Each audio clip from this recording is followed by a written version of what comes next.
Everybody who has chronic fatigue and long haulers has 20 plus different causes. And then all of a sudden it's the straw that broke the camel's back. If you want to live like you matter, ditch the pills, look great, and feel freaking amazing, you're in the right place. I'm Dr. Wendy Trudeau. I'm Dr. Ed Levitan. Welcome to the 5 Journeys podcast, where we empower you to live a vibrant and healthy life by optimizing your structural, chemical, emotional, social, and spiritual lives. Hang on to your hats.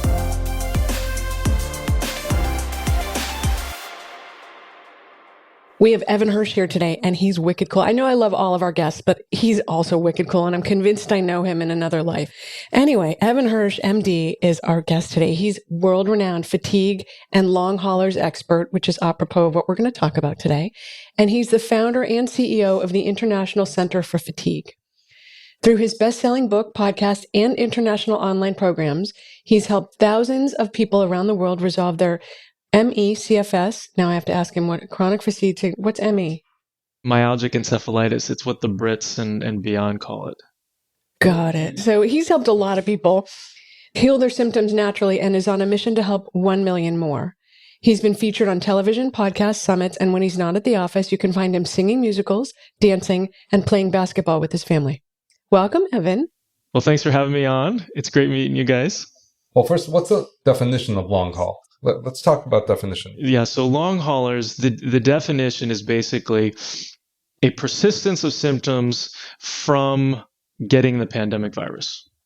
And so those persistent symptoms, right now it's kind of, the definition is up in the air, but it's like 12 weeks. So it's like 3 months.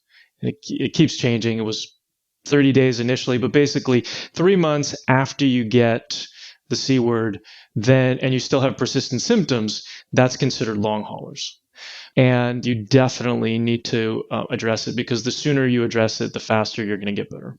The reason why there are so many 200 plus different symptoms associated with COVID is because it is it lives in the bloodstream, and consequently it can go anywhere in the body, and consequently it can cause inflammation in any part of the body. But the secret sauce really is treating a live active virus. So there was one study that was done that looked at people who were asymptomatic 4 months after they got COVID, and half of those people had positive live active virus on intestinal biopsy. So these are people who didn't have any more symptoms anymore. They still had live active virus. And so my supposition is that 100% of those people who actually still have symptoms have live active virus. And this is also what we see when you start to treat with antivirals. And everything that I do is natural, because in the online health space, I operate as a coach. And so we're using herbs and whatnot to go after these viruses.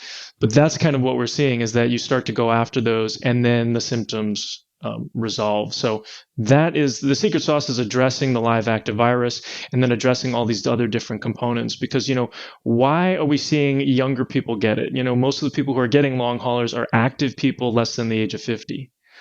And a lot of it happens because they either start being active too soon, or they're training for like marathons and stuff like that, and their adrenals and their mitochondria are already compromised. But it hasn't been an issue. But then all of a sudden, you add in the virus, and then they try to do stuff on top of it, and they don't realize that they're actually sick, or because it's so mild or whatever. And then that just causes additional stress on the human organism, and then everything gets out of whack. But they also have these other pre-existing conditions, which aren't diabetes and high blood pressure and whatnot. They are heavy metals, chemicals, molds, and other infections that are present. Everybody who has chronic fatigue and long haulers has 20 plus different causes. And then all of a sudden it's the straw that broke the camel's back. Yeah, no, I think that for me, COVID is so unique. Well, among a lot of other things, but COVID's one of the biggest unique things is people have this initial surge, they feel better, and then whammo. And even if you don't go to long haul, at least for 2-3 weeks, people always have this, they feel better, and then they get whacked. And I haven't seen that with any other disease. Maybe I just literally have not seen that. So it's you can really see it post-op. unique. Like I used to say when I did surgery, you're going to feel really good, and then you're going to do too much, and then the next day you're going to think a truck ran over you. And that's similar to what's happening when people recover from this. Is they think they're better, they go back to normal, life is business as usual, and then it was way too much because of that underlying mitochondrial. I always say to people, it's a mitochondrial issue. You have a mitochondrial problem, and the virus is what triggered it. But really, this is a mitochondrial problem. It's affecting head to toe. You know, your hair's falling out, your brain's not working, everything. And it's this chronic stressor that you're just kind of on this tipping point, you know, and then all of a sudden you're like, I'm going to go for a run today because I feel great. And guess what? You know, it puts you over the edge. Too much. So you mentioned over 200 symptoms. So basically, is it fair to say if after 3 months from getting sick, you still feel unwell, you have long hauler? Yeah. And I would even say, you know, after 30 days. I mean, because the thing is what ends up happening too is that the newer symptoms get worse and the older symptoms get better. So that's generally what people will report. Well, they'll say, you know, hey, I started off with these. And people who have like 5 or more symptoms initially, even if they're really mild, are more likely to get long haulers. But let's say that they have anosmia, so they have a hard time, they lost their sense of smell. And that maybe gets better at month 1 or maybe month 2, but then all of a sudden they've got pain on the bottom of the feet that they never experienced before, which is awful, right? But they didn't have it initially. And that's not Lyme Bartonella symptoms? So that's actually a really great question, because what we see is that COVID is acting in 2 different ways. So sometimes COVID is causing those symptoms, and sometimes COVID is a biofilm disruptor, or what I call the whack-a-mole effect, where it's causing, so you start hitting the COVID and all of a sudden it causes some of these other infections to come out. And they're more opportunistic because COVID has hijacked the immune system off into left field. And then all of a sudden, the other bugs become opportunistic because you need a somewhat intact immune system in order to keep all those bugs in check. Is there any way to figure out before infection, is there a genetic test? Is there some way to go, okay, you're at risk and you're less at risk? Is there some way to suss that out? Because it feels so random. Yeah, that is a really, really great question. And I don't know. I mean, it's all these causes that we see. So if you're going to check for all of those different causes before you go out and hang out with some of your friends and be like, oh, I've got mold, I've got adrenal gland dysfunction, I've got thyroid issues, and they're all teetering on the edge, I really shouldn't get COVID. You know, but you know, who's going to do that? I mean, people do that, you know, when it comes to pregnancy, right? But you know. But I have to be honest with you, I was really nervous about COVID because you and I are like soul illness people, except I never had the Lyme stuff. Here, I'm going to knock on something. So anyway, heavy metals, mycotoxins, chemicals, no glyphosate, celiac disease, adrenal fatigue. And so I was so terrified of COVID.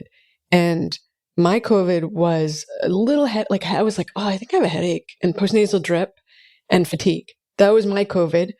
Him, the like strong like ox, who nothing ever seems to faze him, got really sick, like really sick. Yeah. And so that did not match my expectation for how things were going to go, because I figured I would be the one down for the count and he would be like, COVID's not a big deal. And I'd be like, it really is. No, and it was totally opposite. Well, this is what's really interesting too, is that when somebody comes into your office and they say, I never get sick, or they say I get sick all the time, they're both sick, right? And they both have issues. The person who never gets sick, their immune system usually isn't functioning well, right? So I think that that's kind of part of it. And that's why a lot of these people who have more mild COVID end up with long haulers, is because their immune system is not able to mount a strong enough response because it's dealing with all this other stuff. Not to say you're going to get long COVID. I mean, I certainly hope not, knock on wood. But I'm just saying it's that maybe the immune system is distracted enough where it's not able to address it full on. No, and I'll say personally, I think I'm probably 94% better or something of that nature, but there's that little bit. We had COVID in August, so we're recording in January, so it's been a while, but there's this little piece that's not quite there. Usually around household chores. Seems to show up conveniently. Socks. Like, sorry, I forgot to do that. I'm like, oh, convenient, that COVID brain. So convenient. Well, at least she's understanding. Or he'll like, sometimes I'm like, oh, you're going through menopause. You can't think of your words sometimes. That's another way that I've seen it. Right. I love to bust his chops because he's usually healthy and I'm like the hot mess. So, So you have a 4-step process, right? I do. All right. So what are the 4 steps? Sounds so easy. I know, right? So the first step is to assess all the causes. So of these 33 different causes, 75% you can figure out based off your symptoms alone. And basically what I did, and it'll make sense to you guys, when you're sitting down with somebody one-on-one, it's like, the first thing that you're doing? You're looking for diagnosis. Like, what do they have? What are all the causes that they have, right? So 75% of these causes can be determined by symptoms alone, right? What did we learn in medical school? I mean, this is like one of the things that holds true for medical school. 90% of a diagnosis is history and symptoms, right? And then the 10% is labs and physical exam, right? And the same goes here. So when people join our program, we've got this amazing workbook where they'll go through step 1, usually in the first hour, and just based off their symptoms, they're going to know 75% of their causes. And then they can spend their money on the 25% where you really need it. So that's the first thing, is assessing those causes. And what's also interesting is of those 20 plus causes that everybody has, the challenging thing is that everybody has a different 20 plus causes. Right? So somebody might have 1, 3, 5, 7, 9, and somebody else might have 2, 4, 6, 8, and 10. Now, the process is all about step 4, which is removing the toxins, but we have to do step 2 and step 3 in order to be successful in step 4. So step 2 is replacing the deficiencies. And we start off with boosting the big 3. So adrenals, mitochondria, and thyroid. So as you guys know, adrenals manage stress in the body, produce cortisol. It's our get up and go. And it got up and went in so many of these people, pretty much everybody. Most people, yes. Yeah, and mitochondria produces 80 to 90% of our energy. It's in every cell except for red blood cells.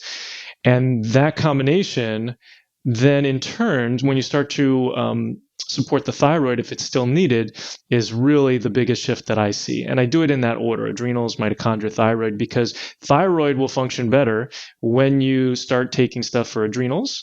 And then thyroid will get more into the cells when you start taking mitochondrial support. And so sometimes you don't even need additional thyroid after you do adrenals and mitochondria. But then if you do, we do this subjective ramp up, which everything works better when thyroid works better, right? And so step 2 is replacing the deficiencies. So these are deficiencies in hormones, in nutrients, so vitamin D, vitamin B12, minerals like iron, magnesium, and then neurotransmitter deficiencies. Sometimes I touch on it, sometimes I don't. It really depends. That's one of those that is optional because you're going to get to those in step 4 as well, and a lot with step 2 stuff. And then lifestyle habits. So we haven't even talked about lifestyle habits, and a lot of it is because the people who come to see me, they've already worked on their lifestyle habits. They've usually seen other functional medicine or natural medicine practitioners, which is great. And oftentimes they're also really tired. And so they can't make changes to their diet. They can't make changes necessarily to their sleep. Like they're just getting by. And so giving them a boost of giving them like the step 2 products can really be helpful for improving their energy. Usually gives them an uptick of like 2 points. So if they're like a 3 or 4 out of 10, with 10 as ideal energy, they'll end up being a 4, 5, 6 out of 10 going into step 3 and step 4. And with lifestyle habits, obviously, we're still replacing deficiency. So I would say, deficiency in sleep. So not enough sleep. So they need to get more sleep. Not enough good food. So that's a deficiency, right? Not enough movement. Though a lot of people that we work with, if your energy is not like a 6 or a 7 out of 10, you really shouldn't be moving that much. Like it's whatever you can do. Oftentimes I'll tell people like do 5 jumping jacks a day. Just kind of get your heart pumping, get it moving a little bit. Your lymph needs a little bit of that help. You can go hot and cold in the shower, like you were talking about, that can help too. And then, so step 3 is opening up the detoxification pathways. So this incorporates some of that. So it's, how do we get rid of crap out of the body? We poop it out, we pee it out, we sweat it out, we breathe it out. And so that's kind of what we're doing here, making sure that people are having bowel movements at least 2 a day, ideally, that we're opening up liver, kidney, lymph, neural lymph pathways in preparation for step 4. Because generally, when you start to remove the toxins out of the body, it's going to be uncomfortable. Like they've kind of formed this bond to you, right? I got my jersey coming out. They got to form this bond to you. We're loyal to our toxins. Right, exactly. They don't want to leave. And so it's uncomfortable for a variety of different reasons, but you get die-off or you get a Herxheimer reaction where you feel worse. And so your success is really going to be based on how well you have done step 3. So I think of this process as kind of like a funnel, where as you're dumping things into this funnel, as you're starting to remove them, step 3 determines how easily they are getting out of the body. So if the patency or the opening is very small, you're going to overflow, right, as you're dumping these toxins in. But if it's really open, you're going to be able to get a lot of these toxins out in a more rapid fashion. And so then step 4, we're talking about heavy metals, right? 100,000 pounds of mercury are dumped into our oceans every year. Where's it coming from? Coal plants. Even if we don't have that many in our country, I mean, we have had, but there's plenty of other countries that are still using a lot of coal plants. So is this more about the fish that we're eating or actually being in the ocean, or because it's heavy, so it's not going to be aerosolized? What's the exposure mechanism then? It's mainly fish. There is also obviously mercury amalgams. Those are kind of the 2 biggest sources. But I do think that you're also going to get exposure. I mean, yeah, it's a good question. How does mercury do in water? And, at what temperature is it going to become a vapor again? And are you going to get it through your skin swimming in the ocean or being near the ocean? Do people who live near the ocean, do they have more mercury toxicity?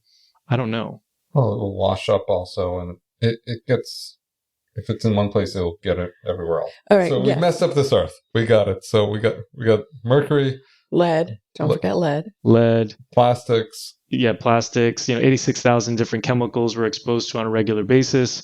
500 different chemicals we're exposed to before we leave the house in the morning. Right, from everything that we're putting on our face and whatnot. It's worse for women than it is for men. I think it's 300 for men, 500 for women. Right, and then we're looking at mold, and half of all the buildings in first world countries have water damage, and most of those have mold in them. Let's pause for a second on that, Evan, because when you really drill into it, one thing that's particularly poignant that I find with my patients is dormitories and schools. Yeah, and school teachers are just getting nailed with mold exposure, and kids who go to college, more often than not, those dorms are moldy and kids are getting exposed in their times, or if they're going to school in a place that's particular, like a Florida climate is much wetter. And so those buildings are all much more likely to have it. So the issue is these unconscious exposures. If you drive a car that had water damage, your car can have mold in it because it doesn't fully dry out. Yeah, and that's a really good point. And people don't realize that it's a place that you lived in, had to have water damage, but it could have been when you were 5 years old and it's still in your body, and people are like, nah, I don't have any mold. I was like, okay, did you ever live in a place that had a flood in the basement? Did you ever? And people are like, oh, actually, every single winter it flooded. Did you ever live in a place that smelled musty? Did you ever live in a place that had cats that peed on the cardboard boxes when you were in medical school? That was part of my story. They peed on those boxes in the basement, grew mold, and that was one of the ways that I was exposed. Did you ever live in a place that had a leaky roof that had to be repaired? Did you ever live in a place that ever in the lifetime, I mean, this is all in the lifetime of the home. I live in a 100-year-old home. Right? How many busted water pipes have there been in this home? Right? And so these are all things that are behind the walls. If you do see mold, it's very much the iceberg concept where, it's like an eighth of what's actually really happening behind the walls. Right? So it's incredibly nebulous, and it's a huge part of the work that we do, which is why we actually have a mold remediation specialist on staff who's done this several times to walk people through this process, because it is such a big part of the work that we do. I would say mold plus some sort of infection. Deadly. Yeah, it's deadly. It's like the biggest reason why we see people with ME/CFS. So heavy metals, chemicals, molds, and then infections. And these infections could be Lyme type infections where you've got Borrelia, which you really can't have Borrelia unless you've got symptoms that move around the body, whether they're the joint pain, the muscle pain, or the nerve pain. It's got to move around the body where this week or this day it's in this spot and then next week it's in a different spot. And those symptoms have to come and go, where some days are worse than others. If you don't have those symptoms, you really can't have Borrelia. And the same goes for Bartonella, where this is going to be pain on the bottom of the feet, muscle cramps, usually in the calves at night, problems sleeping, hard time falling asleep or staying asleep, mood issues, whether it's anxiety or depression, Bartonella striae, so those scratch marks that people get, thyroid issues. I love telling the story about reversing people's thyroid issues and getting them off of thyroid medication. And one of the main ways of doing that is by treating Bartonella.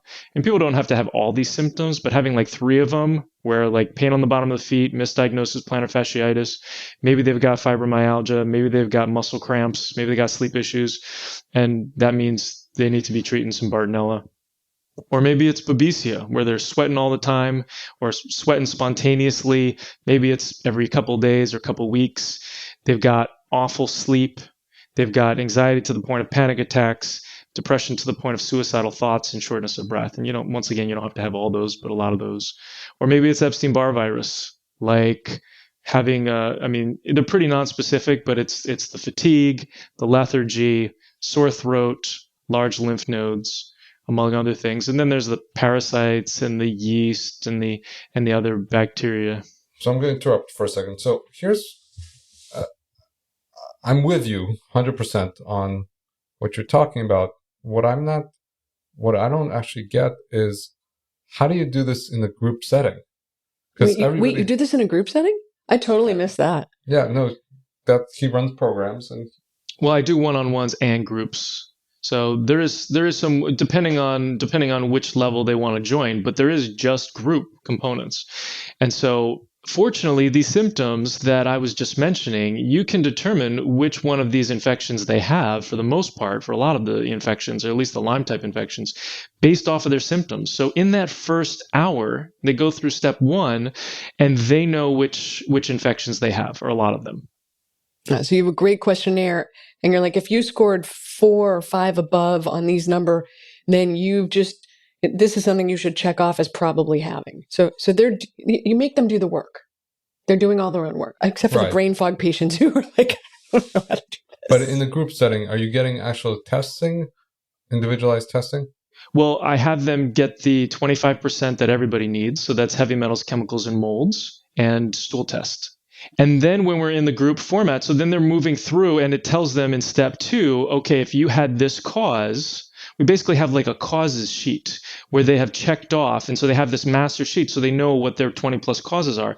And then they know which supplements to take for each of those, because they're basically layering on, okay, now it's this cause, now I take these supplements, sort of thing. And then in the groups, they get face-to-face time with me for 5 to 10 minutes to answer what questions they have. If they're not sure what causes they have, they answer that. If we need to go over labs, we do that then. And then we also have an online community that's like a Facebook group, but it's not on Facebook. It's on Mighty Networks, where they can ask questions as well. So, because I think that the gold in a lot of this stuff is getting questions answered in an expeditious fashion so you can continue to move forward. Sometimes people don't know what the questions are, so they just show up and they realize that somebody else asks a question that they didn't even know that they had. And so that's how we do it. But we make sure we do our best. We're going to be hiring an accountability coach who's going to check in with people on a more regular basis. We do have one-on-ones with a health coach. We have one-on-ones with a nervous system retraining coach. We have one-on-ones with me. We've got groups with each one of those people, as well as we've got community check-in process. We've got meditations that happen every Saturday. So we're addressing it from, mind, body, spirit, social, all those sorts of things in a group format. That's great. That's really great. How can people reach you? How can people find you? And we'll put this all in the show notes, but how can they find you? So I'm at fixyourfatigue.com, fixyourfatige.com. I've got a free Facebook group where people can jump in there, and there's lots of education. We've got quizzes on our site for Bartonella. If you have Bartonella, if you have Babesia, you want to, actually the Babesia quiz isn't ready yet, but we've got the Bartonella quiz. So we've got a bunch of stuff on the website that hopefully can help people on their journey. And then we do offer free calls if people are interested in seeing whether or not we can help you or not. Jump on a free call and explore. And is that how you get onto a group? That's how they would get onto a group. Yep. And we're also working on creating like a standalone course where if people are self-directed and they can't afford what we the investment for the larger group, then they can go ahead and move through it at their own pace. So that is something we're working on. That sounds amazing. That's awesome. This is a huge contribution to the field. So, Al, thank you for doing the work. It's pretty impressive. Thank you so much. Appreciate that. So thanks for coming on. Our guest today is Evan Hirsch. And Evan, it's been awesome to have you here. Thank you. Really, pleasure. Thank you. Thanks so much for having me on, guys. Appreciate you. Inspire and empower someone else by leaving a 5-star review, so they can transform their lives too.